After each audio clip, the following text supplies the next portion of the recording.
Right, guys, Master Son one more time. Well, I think I don't need to introduce this guy because he's in almost all my videos.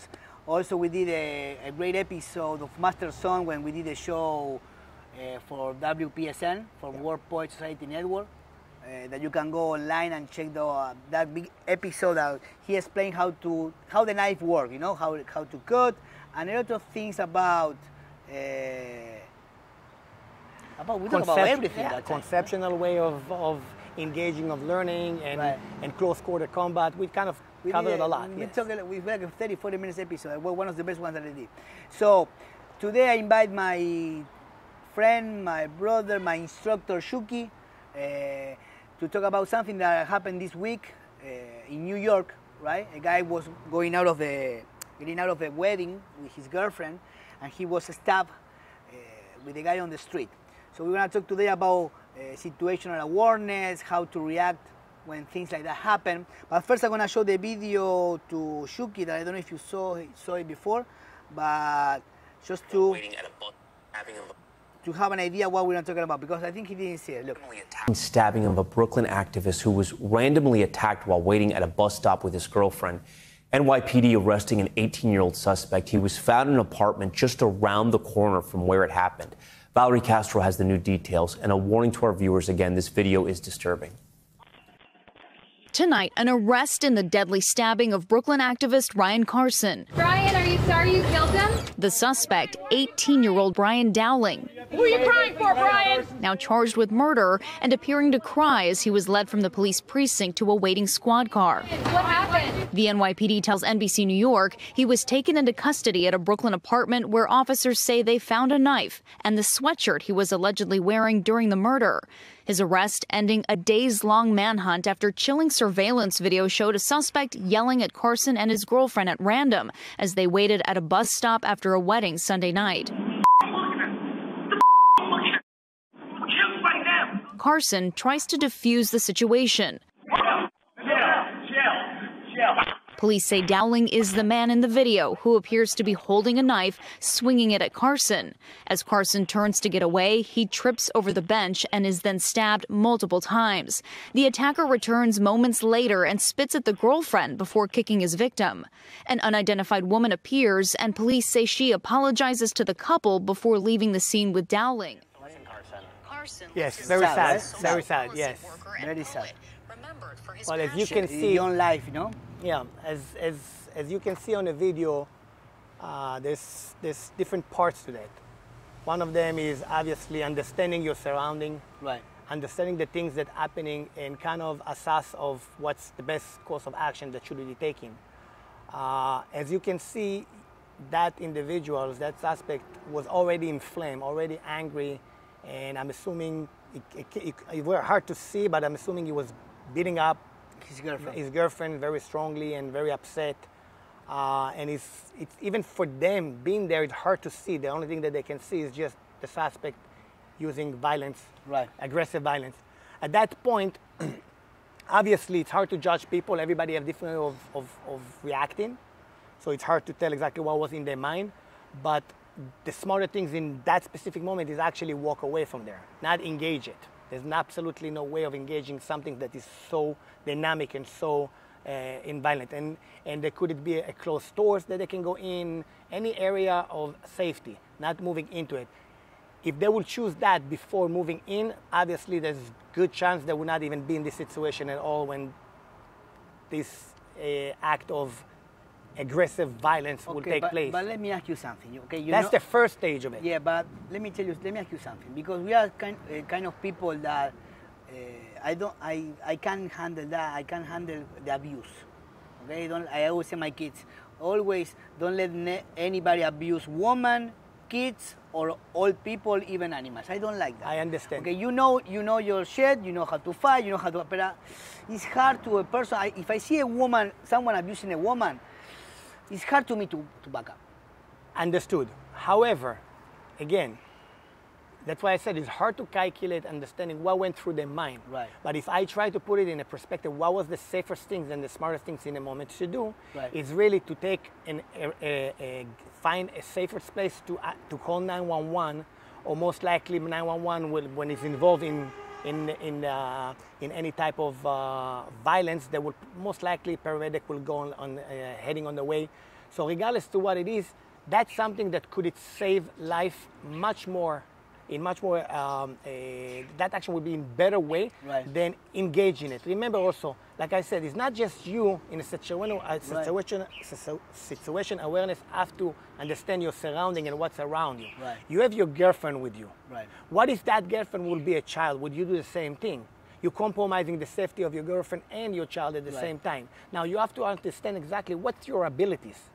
Diego, if you make that move, you see what you just said. You said, oh, it's hard because I want to make. If you make that move, you have to understand what are your abilities of chances to deal with situations such as this. If you're a person that's sitting in an office and you don't train and you don't box and you don't do some type of forms of aggressive physical interactions, it's hard for you to be able to handle situations like this. So this is important and it's part of the situational awareness. You have to understand what are my abilities.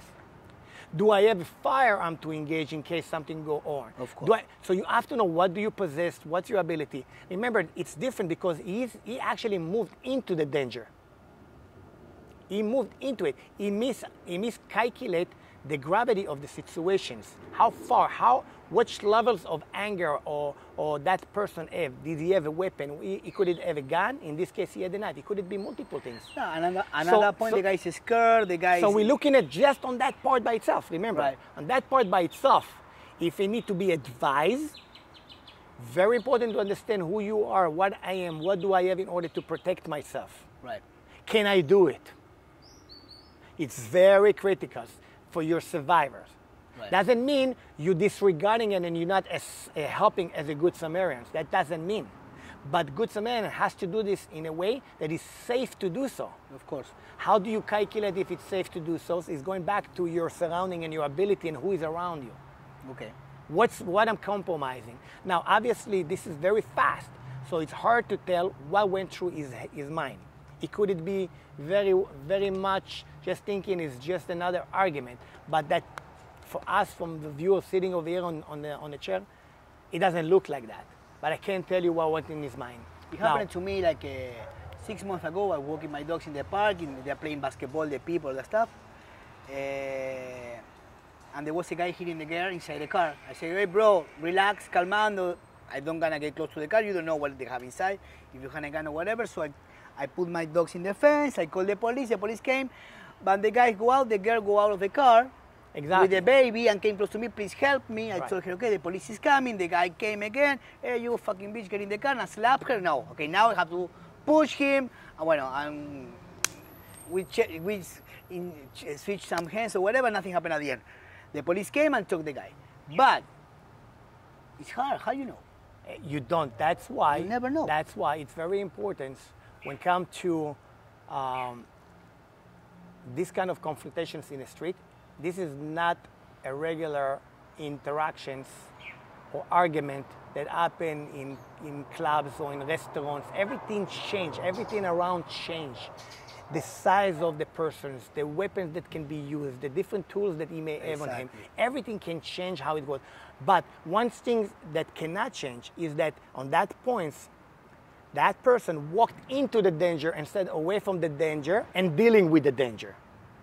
He tried to walk into dangers by believing he can de-escalate it in any shape of way, and the dangers expand towards him. Because he got the attention of that individual, that suspect, and that suspect now moving towards him. He's already now put himself in the positions that he has to get into a defensive mode. He tried to de-escalate it with words. He tried to de-escalate it by pushing, because he see that suspect pulling into him. Every time now that certain items, especially physical items, got added into these confrontations, It's escalating. That, if you paid attention, the suspect went to his pocket for the knife only after, that guy was very tall guy. The arms was very big. That individual is moving in with anger and voice loud, okay?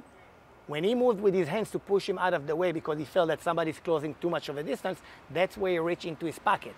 So every time there is a physical add-on to it, it keep escalating the situation. You bring a hands, I bring the knife now. Right. Could it be that tall guy, that victim, could it have a firearms? Meaning that from the hands to the knife to distance to firearm, there's a different situation that can happen. None of it, all of it is unknown. That's why when me and you worked and we was talking a lot, especially on the show, if you remember, we talked about the reality. It's very dynamic. None of it is fixed. You cannot really train yourself for something that is like a technique, for an example. A technique can be good just as good as the technique is for that specific attack or that specific move. Right. However, when you face the reality of it, everything keeps changing, everything keeps moving. There's different items that can pull in, that can take you off what you learn. One technique is teaching one technique. However, when you're learning something conceptually, when you understand it in a way that you can expand from that, now you can fit yourself to the verbal changes as it go when you're having a life situations, confrontations. Right. When now we're getting into the part of the violent part of it. He pulled up the knife. As soon as he pulled up the knife, there's multiple things can take place. Obviously, one of the most important things in that moment is definitely not trying to back off. He was already too close. The distance was already there. The knife was already pulled. I assure you, there's a good chance he didn't even understood he got a knife. That's why the first swing actually went right through it. Right. But this is where aggressive and directness will be more effective than retreat. Exactly. This was not a time for retreat for him. Now, because it's so close, very difficult to defend a knife. And we talked about it many times. Trying to grab a knife, defense against a knife in emotions, it's close to a fantasy. I always remember. It's like close to a fantasy. It's like trying to put a hand inside the blender. Exactly. It's like sticking a hand in a blender. Everything is fast. It's almost impossible to really catch it. There's different ways that can be handled. One of them is really directness.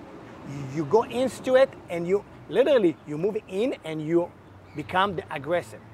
You have to be as aggressive as possible and you're aiming to destroy what's in front of you. Regardless to what are the costs. The cost will be much, even if you get injured, but you will survive it. Most likely you will get injured. If it's a knife involved, somebody's going to get hurt. But you will survive it.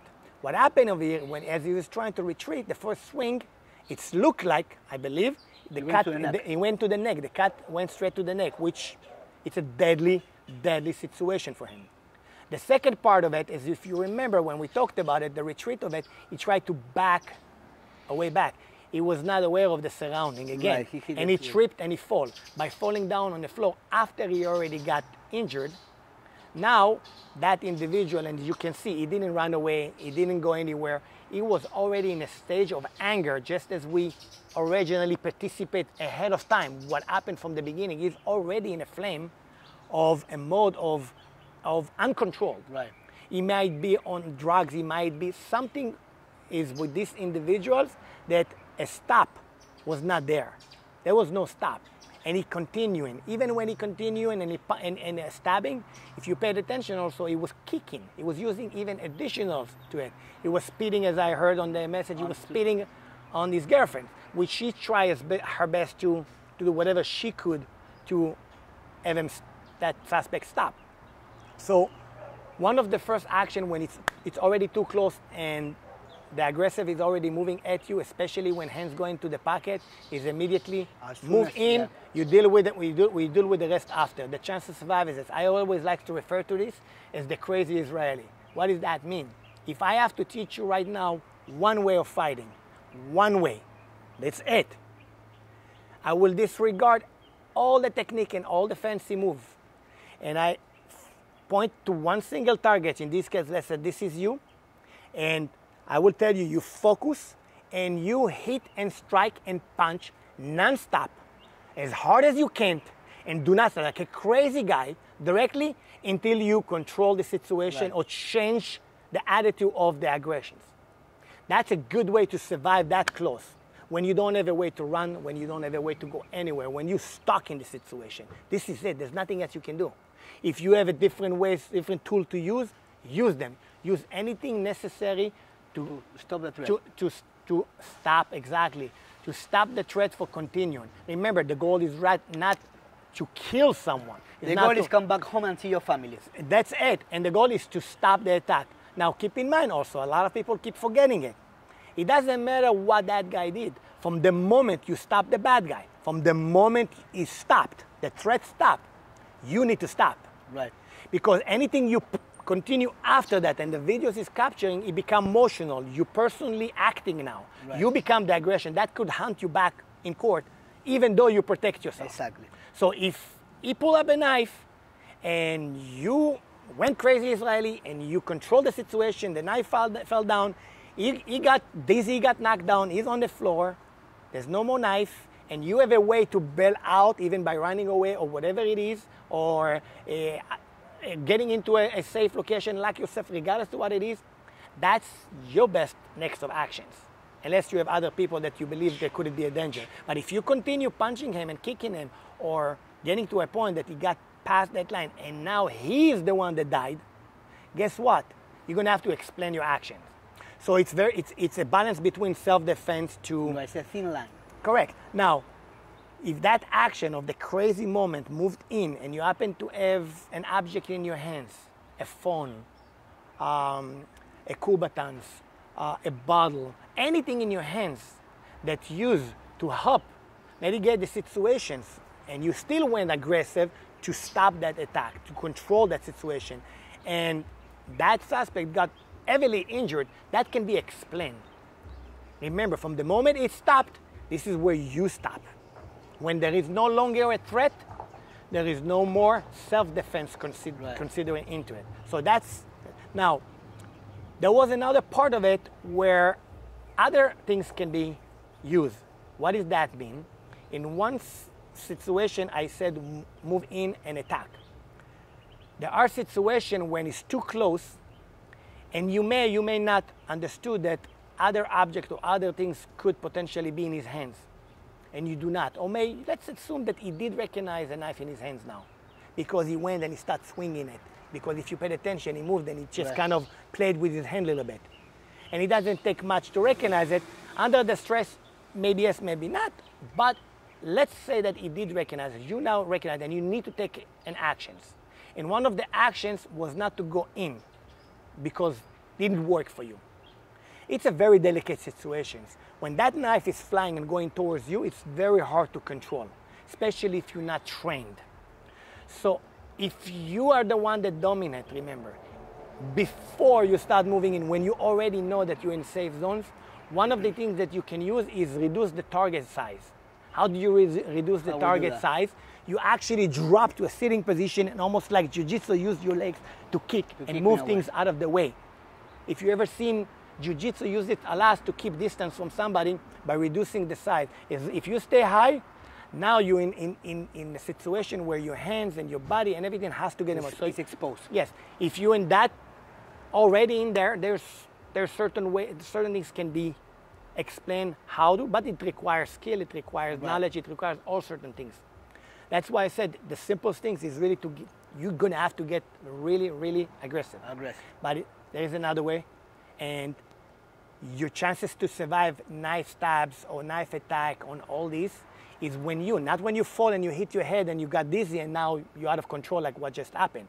But you making the choice, if you ever seen, is literally bam, picking up. Now I'm not there anymore. He may gonna still continue, but now I have some type of control in hitting and pushing him out of the way. I'm buying a little bit more extra time because I did not have this. My girlfriend, if she will be smart, instead of busy screaming, she may be gonna be busy calling 911 at the same time. But again, everybody act differently. There is nothing that I can say here that will be accurate for everything. It's not. It's very important to think about those things. When you sit at home, I'll advise everybody, try to use your mind to visual situations. Going to Publix in a parking lot. I'm opening the door. I'm coming out. Should I hold my phone? Should I not hold the phone? No, you have to. What will happen if I hold my phone? Visual it in your head. What your mind can understand and visuals, your body most likely to follow when situation like this will happen. Interesting.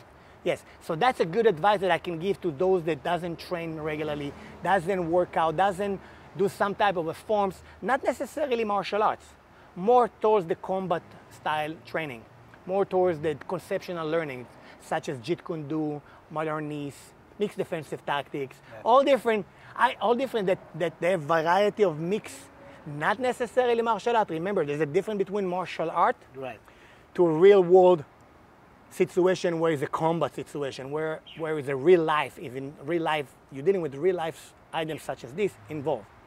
Martial art can take a good increase of chances of survive, but don't confuse between the two. A lot of martial artists get confused. They go and they train and they have a high kick, they have beautiful, and then they're walking out to the street, and then guess what?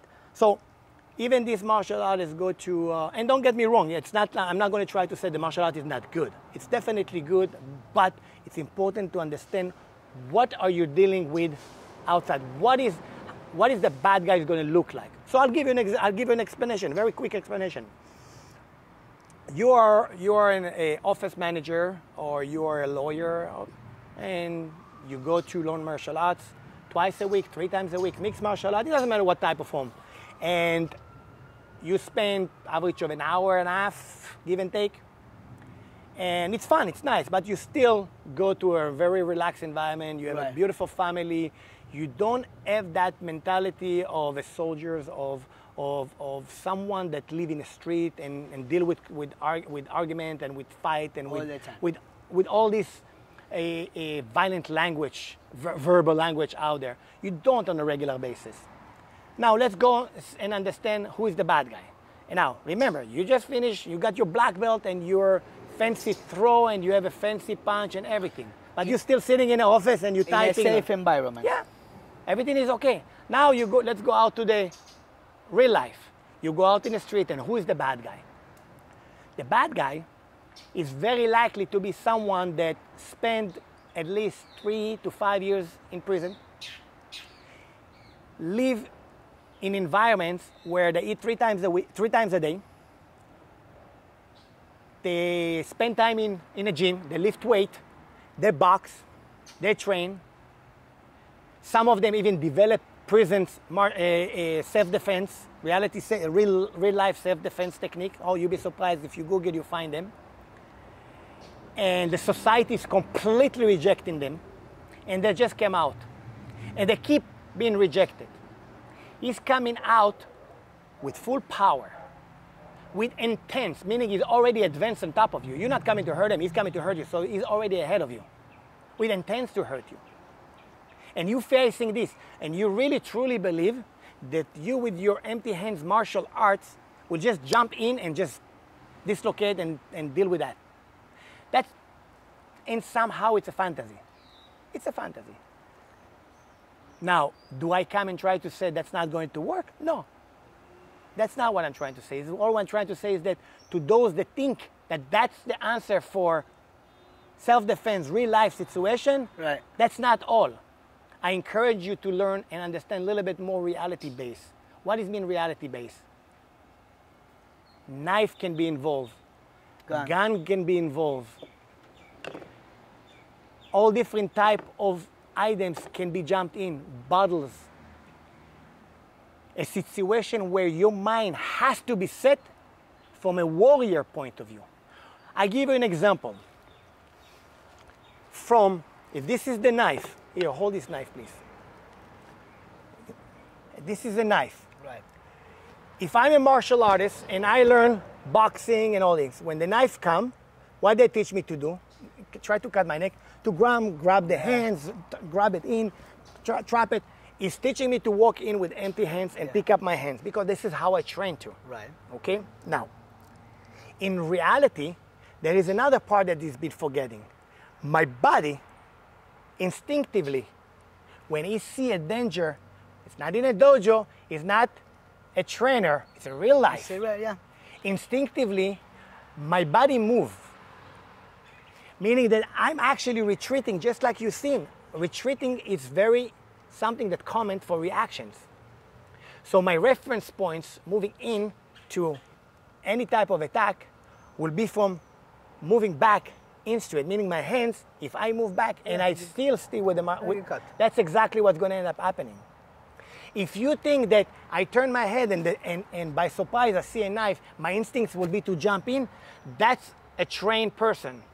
One technique that's been trained in a gym, right, or in environments where everything is preset, it's all pre-recorded. Everything is pre-recorded. I don't care how good you do it. I know a lot of martial artists that can take 5 guys with knife and flip them and throw them everywhere. Does this mean it's reality? No, it's not. No. In reality, it change. That's what I always talk with my people when they say, no, different situation. No, no, I am a street fighter. Listen, it's totally different. It's not the same fighting in your dojo, in the mat. It's not the same fighting in an amateur tournament of boxing that you know that is the corner, the doctor, and all the people here. It's not the same fighting with no protection in a pro fight or MMA or bare knuckle, and it's not the same fighting in the street. In the street, you don't have the judge, there is no rules, you have the concrete on the floor, you don't want to go to the floor, right, okay? You don't know what the guy's going to do, you don't know if the guy is coming another friend from behind, so it's another war. The street is another animal, it's a different animal. Absolutely. So, how you deal with that, how you train for that, it's not easy. You have to go through that shit, or like we were telling before, it's not the same. The people here, no, I am a street fighter. Let me tell you something. Yeah, you're not a street fighter in America. You know how our Brazil, our countries are, Argentina, Venezuela, even when you're from the people, it's different over there. It's another thing. Maybe we fight a little bit more in the street or not. But you learn how to deal with that shit when you went through the things over and over again, like a warrior, or like a soldier, or things like that. And it's not easy. Correct. There is no way, you're going to do this. No. But it's good to learn at least, have an idea, and have a situational awareness, have a chip in your head that tells you what to do and what not to do. Exactly. But that's exactly my point. The physical part of it, of the self-defense, it's where everything went wrong. And you're already in the situation. Right. However, if you're not the one engaging the violence, remember, you're the good guy that's living and going to restaurants and waiting in a bus station. You're not the one. So the entire self-defense package comes with everything from the moment you walk to the outside, to the public's parking lot, to your grocery, to the restaurants, to what's around you, to understanding who you are and what I'm capable of.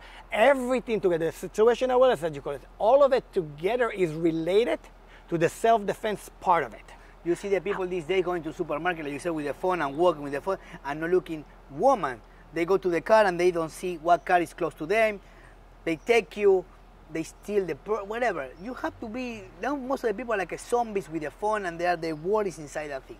So you have to be, in a certain way, walking around, not like a stupid, and maybe something's gonna happen. Say, no, nothing's gonna happen to me. Yeah, until the day that happens. It's very important also to mention when I'm talking about the reality, and I said, you have to have the mindset of a warrior. So I almost believe that on the show we spoke about that, if I remember correctly, if it was not cut out, that in the minds of a warrior, the way we dealing with real lifetime situations, we use tools to increase our chances to survive. Right. There is a reason why is that. If you paid attention, the most deadliest situations include that specific video that you showed me, a tool was used, a knife was used. That's the difference, that's the importance of the understanding of what is mean having the mindset of a warrior. Soldiers for thousands of years never fight empty hands. They don't. They fight with weapons, all different tools. Yeah, we start with stone, wood, and after. Exactly, and of course in time the tools that they use evolve and change in time, but the concept of it and the idea behind it never change. To these days, that's why when I teach and we worked everything, we teach the actual concept of the warrior mindset from a knife. Why? Diego, you're boxer, no? Stand in a box position. You don't have to stand, okay? And I'm going to deliver a punch, and I want you to use a boxing defensive mode, not attack, to defend the punch, okay? Beautiful. Now, Diego, I want you to do the exact same thing now. Ouch. See the difference? That's the difference between... It was that necessary. Why is always the same with you? Oh, now, that's exactly where it's important that all the wonderful people out there understand the difference between learning martial arts, traditional martial art, to a real life confrontations. You can possess both, but it's important to understand there is a differences, especially the way you train yourself, the way your instinctive reaction will be. Right. It may work, it may not, but it's important to understand that you want to be able to have a way to learn certain things, especially self-defense, not in a specific technique per se. A bad guy does this, I do that. And then what happens if he does this? And what happens if he does this? Now everything changed. So now it's too much information. You want to learn the information in a conceptual way, in a way that the one concept that I teach you will teach you 100 technique. It will take you freely to understand 100 technique at the same time. Right. And if I continue to learn conceptually, guess what happened now?